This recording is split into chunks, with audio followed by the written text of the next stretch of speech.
Good evening and welcome to Western Mass News at 6 o'clock. I'm Sarah Grinelli. Chris Pisano is off tonight. The Massachusetts Unemployment Insurance Trust Fund is facing a multi-billion-dollar deficit over the next 4 years. Now, state lawmakers may look to soften the blow for businesses and employees. Western Mass News reporter Lindsay Kane is live in Springfield with more. Lindsay. Sarah, the increase is actually from a decision made during the Great Recession and not related to the COVID-19 pandemic.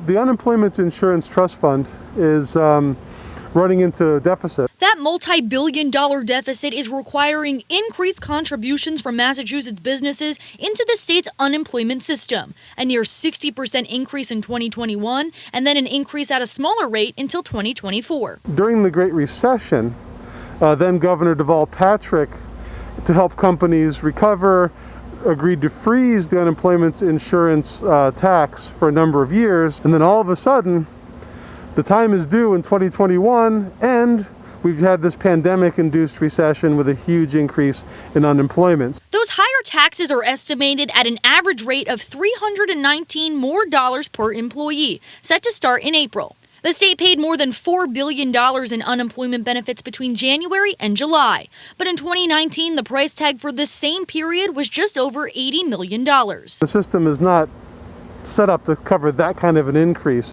But economic expert Carl Petrick tells Western Mass News that lawmakers may look to prevent this sharp increase. That was the original plan.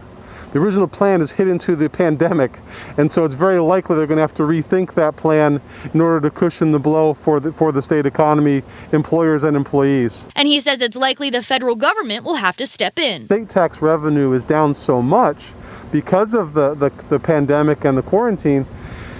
They're going to need federal help in order to top up their coffers, and we're not alone in that. Every state needs that. There's been more than 1.7 million jobless claims filed in the state since the pandemic began. Live in Springfield, Lindsay Kane, Western Mass News.